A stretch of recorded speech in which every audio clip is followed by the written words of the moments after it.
Hi friends, तो आज है 23 अप्रैल। इस वीडियो में हम बात करने वाले हैं एक महान व्यक्ति जिनका नाम है पंडिता रमाबाई और महान स्त्री।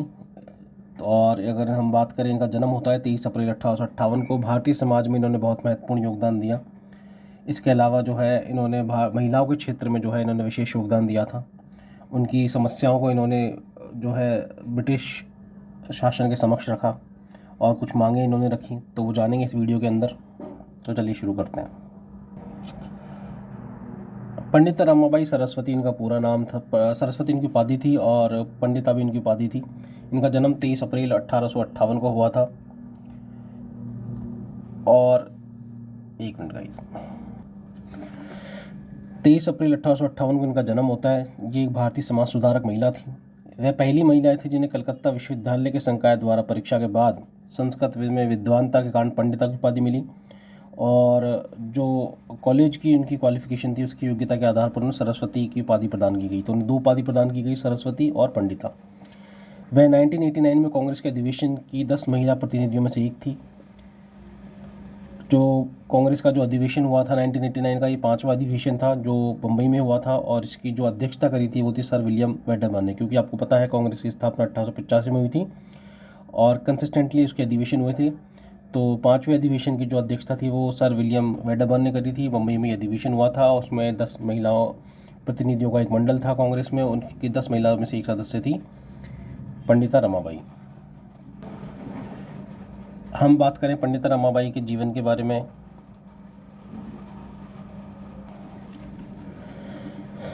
तो 1880 के दशक के शुरुआत में इंग्लैंड में रहने के दौरान वो ईसाई धर्म में परिवर्तित हो गई। ये एक ब्राह्मण महिला थी, लेकिन बाद में उन्होंने अपना धर्म परिवर्तन कर लिया और ये ईसाई धर्म में परिवर्तित हो गई। उन्होंने बाद में बेसहारा भारतीय महिलाओं के लिए धन इकट्ठा करने के लिए संयुक्त राज्य अमेरिका में बड़े पैमाने पर दौरा किया।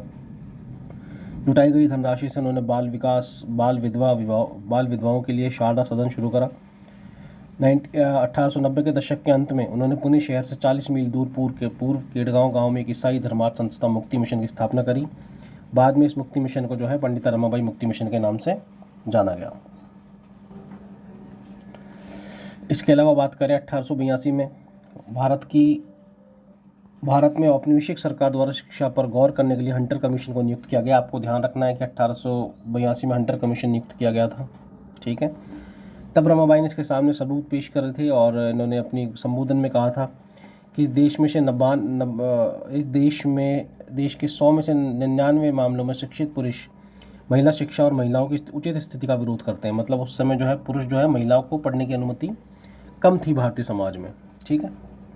तो वही इन्होंने हंटर कमीशन के समक्ष रखा महिलाओं की शिक्षा के संबंध में, कि महिलाओं को जो है उचित शिक्षा प्रदान करने के लिए जो है प्रावधान किए जाए।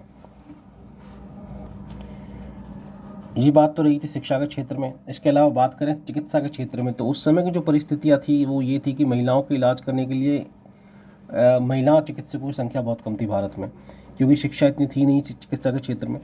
तो इन्होंने उसके लिए भी कोशिश करी। महिलाओं की ऐसी स्थिति के लिए जो उनका इलाज महिलाएं कर सकती थी, भारतीय महिलाओं को मेडिकल कॉलेज में भर्ती कराया जाना चाहिए, इन्होंने मांग रखी। रमाबाई की गवाही ने उस टाइम पे बड़ी सनसनी मचाई जब इन्होंने वो बयान दिया था। और जो है लॉर्ड डफरिन जो थे, उनके द्वारा महिला चिकित्सालय आंदोलन की शुरुआत फलीभूत हुआ। तो डफरिन ने जो है महिला चिकित्सा आंदोलन की शुरुआत करा और उसमें इनका योगदान था पंडिता रमाबाई का। इसके अलावा बात करें, एक मिनट गाइस, इसके अलावा बात करें तो इन्होंने पहली पुस्तक लिखी थी, उसका नाम था मॉरल्स फॉर द वीमेन, ठीक है।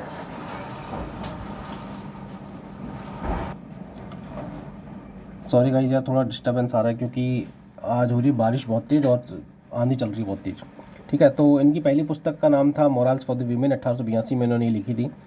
तो इसमें जो भी पैसा है वो उन्होंने स्त्री शिक्षा के लिए शुरू करा। ये CSMV जो थी एक ऑर्गेनाइजेशन थी जो कि महिला चिकित्सा से संबंधित जो है उसमें योगदान देती थी।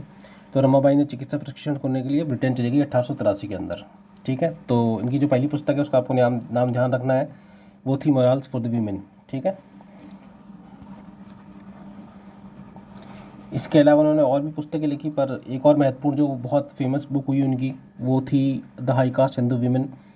तो उच्च जाति की हिंदू महिलाओं में बाल वधु बाल विधवाओं सहित हिंदू महिलाओं के जीवन के सबसे काले पहलुओं को उन्होंने दिखाया उस पुस्तक के अंदर। हिंदू बहुल ब्रिटिश भारत में महिलाओं के उत्पीड़न को उजागर करने की कोशिश करी इन्होंने अपनी पुस्तक the high cast and the women. अगर आप स्पेक्ट्रम पढ़ते हैं तो वहाँ पर भी इसका जिक्र आता है। अगर आपने आर.एस. शर्मा एंशिएंट हिस्ट्री पढ़ी है तो वहाँ पर भी इस पुस्तक का जिक्र आपको मिलेगा, the high caste Hindu women. ठीक है, तो आपको ध्यान रखना है कि the high caste Hindu women जो है वो किसकी कृति है, वो है पंडिता रमाबाई की। इसके अलावा मोराल्स फॉर द वीमेन ये भी कृति है पंडिता रमाबाई की। तो दोनों बुक्स आपको ध्यान में रखनी है। इसके अलावा इन्होंने किन ऑर्गेनाइजेशन को इस्टेब्लिश करा वो भी जानेंगे। इसके अलावा बात करें तो 1989 में वो भारत आ गई थी और पुणे में शारदा सदन, तो आपको ये ध्यान रखना है शारदा सदन नामक विधवाओं के लिए एक स्कूल की स्थापना करी इन्होंने। तो विधवाओं के लिए एक स्कूल इस्टेब्लिश करा था उन्होंने शारदा सदन नाम से, और उन्होंने आर्य महिला समाज की भी स्थापना करी थी। तो आपको ये दोनों चीज़ें ध्यान रखनी है, आर्य महिला समाज और शारदा सदन, ये दोनों जो थे वो उनकी इस्टेब्लिशमेंट करी थी पंडिता रमाबाई ने। पंडिता रमाबाई जो है इसके अलावा इन्होंने जो है ईसा मसीह, ब्रह्म समाज, हिंदू सुधारकों के आदर्शों से प्रभावित होकर ये प्रभावित थी ब्रह्म समाज और हिंदू सुधारकों से। समाज का उद्देश्य महिलाओं की शिक्षा को बढ़ावा देना, बाल विवाह के उत्पीड़न से मुक्ति दिलाना था। तो इन्होंने इन क्षेत्रों में कार्य करा। तो अगर एग्जाम पॉइंट ऑफ व्यू से आपको ध्यान रखना है तो आपको उनकी बुक्स याद रखनी है दोनों, मोराल्स फॉर द वीमेन और सेकंड है the high caste Hindu women. एक minute, morals for the women और the high caste Hindu women. अगर इनकी ऑर्गेनाइजेशन की बात करें तो इन्होंने शारदा सदन की स्थापना करी और एक था आर्य महिला समाज की। उद्देश्य क्या थे इसके? उद्देश्य तो ये थे कि महिलाओं की शिक्षा को बढ़ावा देना और बाल विवाह के उत्पीड़न से मुक्ति पाना था।